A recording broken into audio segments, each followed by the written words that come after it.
এই নিন, আপনাদের জন্য ফুল এনেছি। আজ এটা দিয়ে রেসিপি করব। না না, সবজি নয়, আজ এটা দিয়ে বানাবো টেস্টি টেস্টি পকোড়া। তাহলে চলুন শুরু করি। তো চলে এসেছি তোরসার কিচেনে। Hello friends, welcome back to my channel cook with baby Torsa and it's me Torsa. Video শুরু করার আগে আপনাদের কাছে অনুরোধ রইল, প্লিজ প্লিজ প্লিজ আমার চ্যানেলটাকে সাবস্ক্রাইব করবেন আর ফটাফট একটা লাইক দিয়ে পুরো ভিডিওটা দেখবেন। প্রথমে ফুলকপিগুলো ছোট ছোট করে কেটে নিলাম। এখন ফুলকপির সিজন চলছে, তাই বাজার থেকে ফ্রেশ ফুলকপি কিনে আনবেন। ফুলকপিতে অনেক পোকা থাকে, তাই ভালো করে দেখে নিয়ে আসবেন। এবার জলে লবণ দিয়ে কিছুক্ষণ ফুটিয়ে নিলাম। না না, সেদ্ধ করার দরকার নেই, বাস 2 মিনিট ফোটালেই হবে।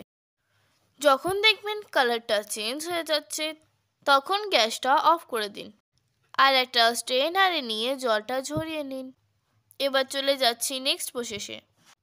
একটা বড় বাটি নিয়েছি। প্রথমে নিলাম 2 চামচ কর্নফ্লোর, 2 চামচ দিলাম চালের আটা, 2 চামচ দিলাম বেসন,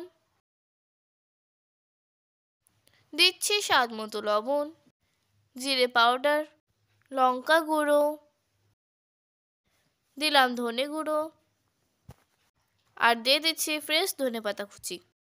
এবার অল্প অল্প করে জল দিয়ে একটা ব্যাটার তৈরি করে নিচ্ছি। ব্যাটারটা একটু ঘন করতে হবে।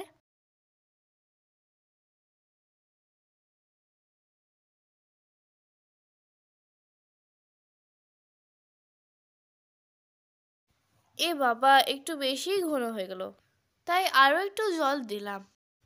তবে জলটা সাবধানে দিতে হবে, খুব পাতলা হয়ে গেলে ফুলকপির গায়ে ব্যাটারটা মোটেই লাগবে না। এবার আপনারা দেখে নিশ্চয়ই বুঝতে পারছেন ব্যাটারের থিকনেসটা কেমন। এবার জল ঝরানো ফুলকপিগুলো এর মধ্যে দিয়ে দিলাম, খুব ভালো করে মাখিয়ে নিলাম।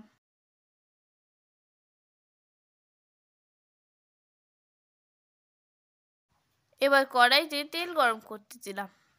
তেলটা একটু বেশি পরিমাণে নিতে হবে, কারণ ডুবো তেলে ভাজবো তো। আমি এখানে সরষে তেল নিয়েছি, কারণ এইসব পকোড়া টকোড়া সরষে তেলেই ভালো লাগে। তবে আপনারা চাইলে সাদা তেল নিতে পারেন। তেল গরম হয়ে গেছে, এখন একে একে ফুলকপিগুলো এর মধ্যে দিয়ে দিলাম। গ্যাসের ফ্লেমটা মিডিয়াম থাকবে। বাই দ্য ওয়ে, এখনও পর্যন্ত যারা আমার চ্যানেলটা সাবস্ক্রাইব করেননি, প্লিজ সাবস্ক্রাইব করে নেবেন। আর যারা ফেসবুক থেকে দেখছেন তারা আমার পেজটাকে ফলো করবেন। আর যারা আগে থেকে করেছেন তাদেরকে অনেক অনেক ধন্যবাদ। আমি সবসময় চেষ্টা করি সহজ সরল রেসিপিগুলো আপনাদের সঙ্গে শেয়ার করতে, যাতে আপনাদের সময় ও পরিশ্রম দুটোই কম লাগে। একটা সাইড হয়ে গেলে পাল্টি করে দিলাম। এপিট ওপিট করে মুচমুচে করে ভেজে নিলাম। হয়ে গেছে, এবার তুলে নিচ্ছি। তো প্রথমে একটা স্ট্রেনারের মধ্যে তুলে নিলাম, যাতে বাড়তি তেলটা ঝরে যায়। কি লোভনীয় দেখতে হয়েছে, তাই না? মনে হচ্ছে এক্ষুনি গরম গরম একটা তুলে খেয়ে নিই। সবগুলো একইভাবে ভেজে নিচ্ছি। আশা করি আপনারাও আমার মতো তেলে ভাজা খাবার পছন্দ করেন, তাই যখনই খেতে ইচ্ছে করবে বাড়িতে বানিয়ে খাবেন। বাজারে তেলে ভাজা খাবার স্বাস্থ্যের জন্য মোটেও ভালো না। তাই তো আপনাদের জন্য সহজ রেসিপিগুলো নিয়ে আসি, যাতে আপনারা খুব সহজে বাড়িতে বানাতে পারেন। তো সে রেসিপি ফলো করুন, হেলদি খান, হেলদি থাকুন। টানটানা, ইটস রেডি। দাঁড়ান, এটা আরও একটু মজাদার বানাই। চাট মশলা ও বিট লবণ ছড়িয়ে দিলাম। এতটা মুচমুচে ও এতটা টেস্টি হয়েছে যে কি বলবো। যতক্ষণ না আপনি নিজে বানিয়ে খাচ্ছেন ততক্ষণ বুঝতে পারবেন না। কেমন লাগলো রেসিপিটা? কমেন্টে জানাবেন। ভিডিওটা ভালো লাগলে লাইক শেয়ার করবেন। দেখা হবে পরের ভিডিওতে নতুন কোনো রেসিপি নিয়ে। টিল দেন, টাটা, ভালো থাকবেন।